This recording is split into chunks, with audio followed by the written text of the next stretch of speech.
રહી વાત કે મારા સગપણને લઈને છેલ્લા ઘણા સમયથી મીડિયામાં અનેક તર્ક વિતર્ક અનેક ચર્ચાઓ ચાલી રહી છે, જેને લઈને હું અત્યાર સુધી મૌન હતી, કારણ કે વાત મારા સુધી સીમિત હતી. પણ વાત જ્યારે હવે મારા પરિવાર પર છે, મારા પિતા પર છે, ત્યારે એક દીકરી. નમસ્કાર મિત્રો, સ્વાગત છે ફરી એકવાર તમારું નવા વિડીયોની સાથે. તમને ખબર હશે કે આપણા ગુજરાતના સુપરસ્ટાર કલાકાર કિંજલ દવેની સગાઈ થઈ ગઈ છે.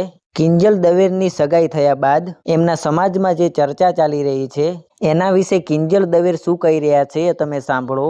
રહી વાત કે મારા સગપણને લઈને છેલ્લા ઘણા સમયથી મીડિયામાં અનેક તર્ક વિતર્ક અનેક ચર્ચાઓ ચાલી રહી છે, જેને લઈને હું અત્યાર સુધી મૌન હતી, કારણ કે વાત મારા સુધી સીમિત હતી. પણ વાત જ્યારે હવે મારા પરિવાર પર છે, મારા પિતા પર છે, ત્યારે એક દીકરી તરીકે હવે મારાથી સહન નથી થતું અને મને લાગ્યું કે હવે આજે મારે બોલવું પડશે.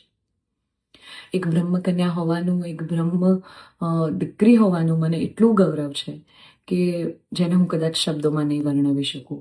અને હું અહીંયા સુધી પહોંચી છું એના માટે શિક્ષિત અને સમજણી જે બ્રહ્મશક્તિઓ છે, બ્રહ્મ સમાજના લોકો છે, એમનો ખૂબ ખૂબ ફાળો રહ્યો છે મારી આ જર્નીમાં. અને હું તો નસીબદાર છું કે મને 18 વર્ણના લોકોનો પ્રેમ અને સપોર્ટ મળ્યો છે અહીંયા સુધી પહોંચવામાં. મારો પરિવાર તો છે જ, મારી ઢાલની જેમ મારા પિતા છે મને સપોર્ટ કરવામાં, પણ આપ સૌનો પણ ખૂબ ફાળો છે. પરંતુ કહેવાતા સભ્ય અને મોડર્ન સમાજમાં જ્યારે અમુક 2-4 અસામાજિક તત્વો છે જે લોકો અત્યારે પણ દીકરીઓ માટેના રૂલ્સ અને રેગ્યુલેશન નક્કી કરશે કે દીકરીઓનું લિમિટ ક્યાં સુધી હોવી જોઈએ.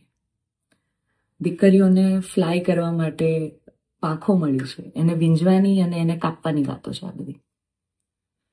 દીકરીઓ અત્યારે તેજસ જેવી પ્લેનો ઉડાઈ રહી છે, યુદ્ધ કરી રહી છે, રણ મેદાનમાં છે, સંસદમાં છે, વિજ્ઞાન અને ટેકનોલોજીમાં છે. હમણાં ઓપરેશન સિંદૂર જે થયું એમાં 2 દીકરીઓએ લીડ લઈને આપણને પૂરા દેશને ગૌરવ અપાવ્યું. ત્યારે શું 2-4 આવા અસામાજિક તત્વો નક્કી કરશે કે એક દીકરીનો લાઈફ પાર્ટનર ચૂઝ કરવાનો શું એને હક નથી? હું બહુ નસીબદાર છું કે મને એવો પરિવાર ને એવા પિતા મળ્યા છે જે મારી ખુશીમાં ખુશ થાય છે અને મારા નિર્ણયને જે મેં હરખે વધાવી લીધો છે. કારણ કે ઓફકોર્સ હું એક એવા પરિવારમાં જઈ રહી છું કે જે આખો ભક્તિમય પરિવાર છે.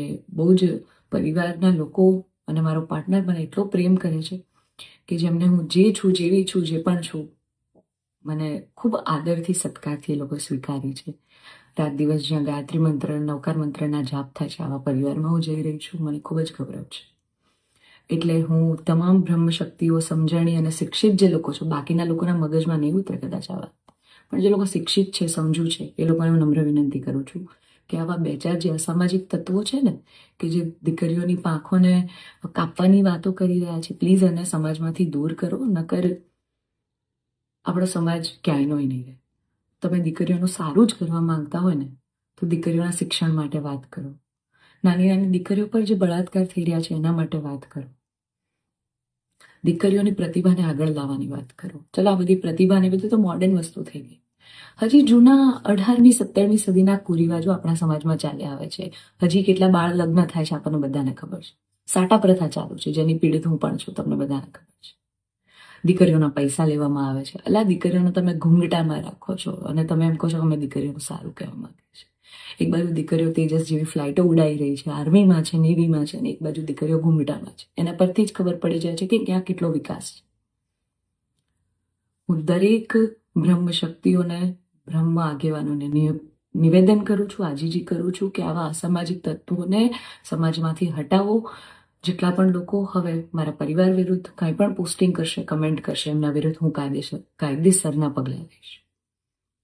કારણ કે એક દીકરી તરીકે, બ્રહ્મકન્યા તરીકે, જ્ઞાતિના નીતિ નિયમો પ્રમાણે જ્યારે હું ચાલતી હતી ત્યારે નાતના જ કોઈક લોકોએ મારા પરિવાર પર ચીટ કર્યું, અમને અંધારામાં રાખ્યા. એક દીકરી એક સગપણમાં હોય અને તો પણ બીજી સમાજમાં ક્યાંક લગ્ન કરી લે, તમને 2-2 વર્ષ સુધી છુપાવે, તમને ક્યાંય નહીં. તો જ્યારે આ આફત આવી ત્યારે મેં નક્કી કર્યું કે ભાઈ હું આ રિલેશનમાં નહીં રહું.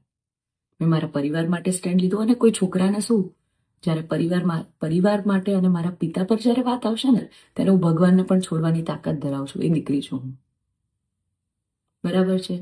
એટલે આપ સૌને નમ્ર વિનંતી છે કે જેમ દેશની દરેક દીકરીઓ પોતાના જીવનની શરૂઆત કરે છે, એમ મેં પણ એક શરૂઆત કરી છે. આને પહેલાં તો કોઈ વિશેષ મોટો મુદ્દો બનાવવાની જરૂર નથી. અને આવા જે અસામાજિક તત્વો છે કે આમ કરશું નાત બાર કરશું, અરે ભાઈ તમને 5,000માં કોઈ પગાર પર નોકરી રાખવા તૈયાર નથી. તમે તમારા ઘરનું અને તમારું સંભાળો પહેલાં.